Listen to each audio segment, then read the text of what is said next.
y'all, I'm here to show you how I got this lovely manicure at home on my own by myself.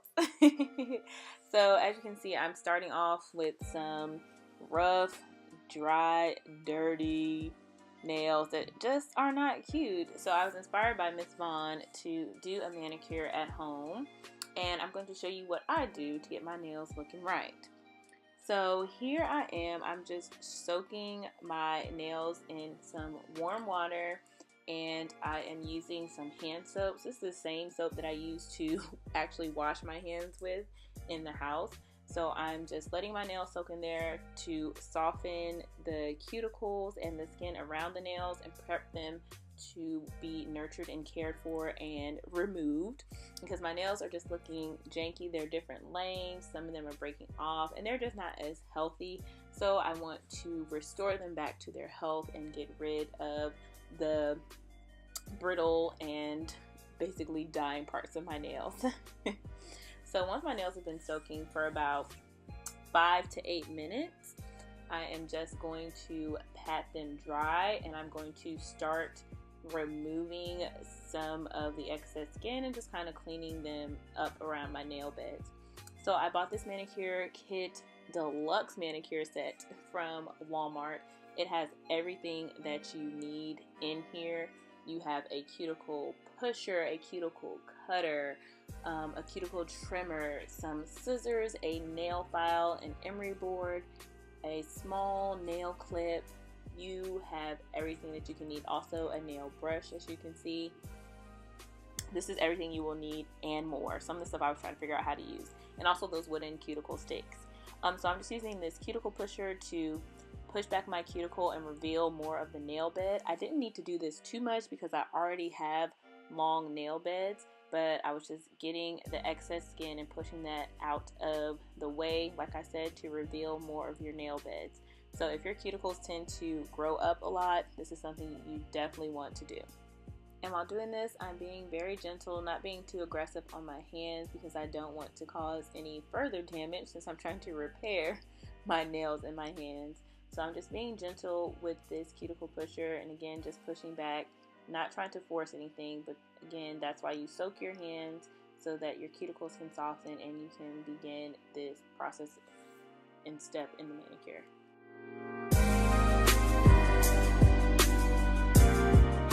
Alright, once I've finished pushing back the cuticle, I'm going to use this cuticle cutter / trimmer to remove excess skin around the nail bed, and this also helps to get rid of any hangnails or anything like that.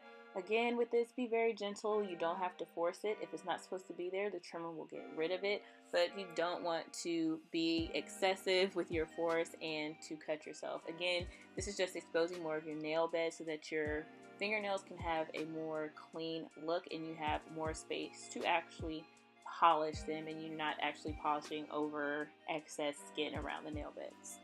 I'm using this wooden cuticle tool, again, just to push back the cuticles and again get rid of any excess skin, and also just cleaning up under the nails and the cuticles, making sure that there's no dirt or anything under there that should not be. I'm also using this to actually go underneath my nail where the nail grows onto the actual skin, and just to remove any excess skin underneath my nail, because sometimes that can just be in the way and cause issues and just affect the look of your nail. So I'm just making sure that all that is nice and clean and out the way.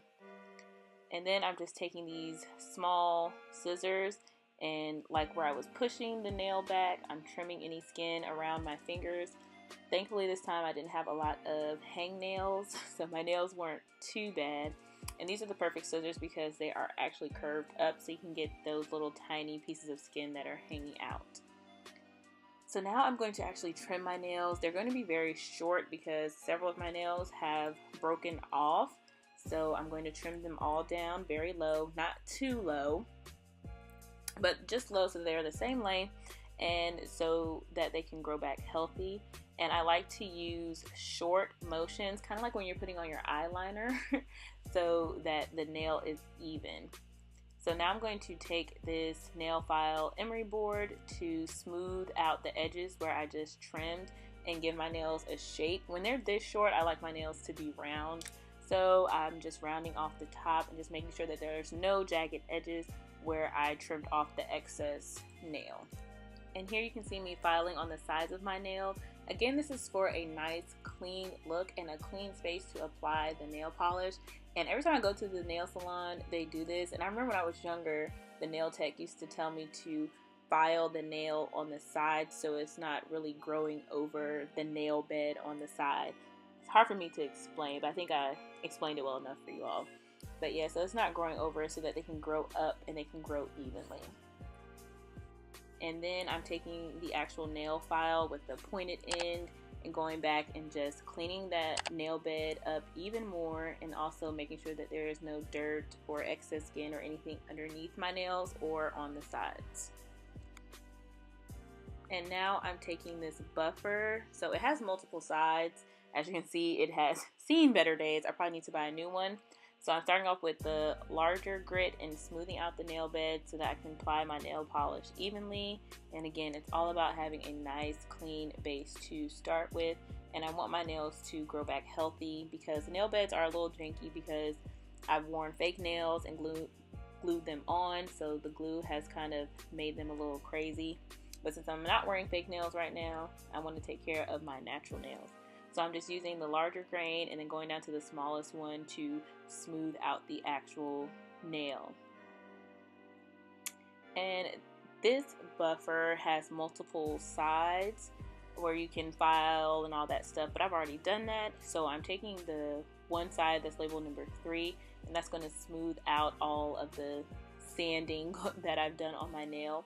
And then the 4th side is to provide shine, and you could literally stop at this step if you don't want to apply polish, because this side will actually shine your nail and buff it out. It's kind of like a shoe shine step to make your nail bed nice and smooth and shiny as if you had a top coat on it. But I'm going to take it a little bit further.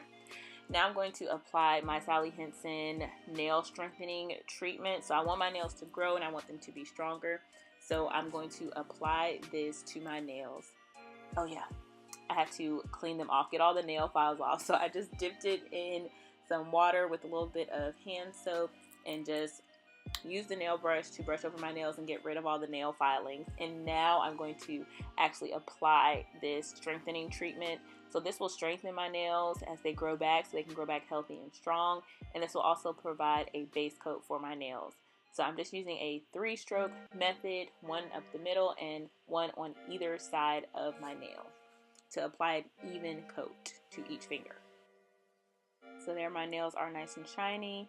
Let that dry, and then I'm going to apply the same color that I applied to my toes. If you watched my pedicure video, this is the Sally Hansen Gel Polish Pink Cadillacer. So the same color I'm going to match this week for the next couple of weeks. So I'm using the same technique that I used when I applied the base coat. So 1 stroke up the middle and 1 on each side. And try not to go back and do too many strokes so that you can have a nice even base and you don't see a lot of brush strokes in your polish. And for me, it's easier just to lay my hand down and kind of rotate it when I need it. And I didn't make too much of a mess. So now my nails are polished. Gonna let that color coat dry, and then I'm going to apply the Sally Hansen top coat, which is a part of this system. And the good thing about this system is that it will last for about 14 days or 2 weeks on your hands. And it is lasting pretty well for me because I wash my hands a lot. I do a lot with my hands. And you don't have to sit under UV light. It just uses the light in your house to actually set the coat and polish on your nails. So it's like you have a gel manicure. Now, once my nails have dried, I'm going to treat my cuticles with some oil. This is the same oil blend I use on my hair, on my body, but I just wanted to nourish and moisturize my cuticles and help to prevent any hangnails or any cracking on my fingers. Because like I said, I do use my hands a lot. I wash my hands a lot at work. So I want to make sure that I'm treating my hands with care in between all of the hard work that I do each day. Y'all, I live by this extremely dry skin rescue from Vaseline. Miss Vaughn advertised this. She got me hooked on this stuff, okay? So I'm using this to moisturize my hands because you've had your hands in water, you've been filing them, so you want to moisturize them. And my DIY at-home manicure is done. This took me probably about 30 minutes because, you know, I had Harper. But, you know, all the dry time, 30 minutes, save some money. Some of the stuff I already had and I didn't have to spend too much. So you can do this for yourself. You know, treat yourself at home, ladies. Take some time to show your handsome TLC. Thank you all so much for watching. I hope you enjoy and try this out. And make sure you check out my DIY pedicure video. And don't forget to thumbs up this video and subscribe. But like I always say, it's free, it's easy, and it's fun. I'll see you in the next one, beauties. Thanks again for watching. Bye.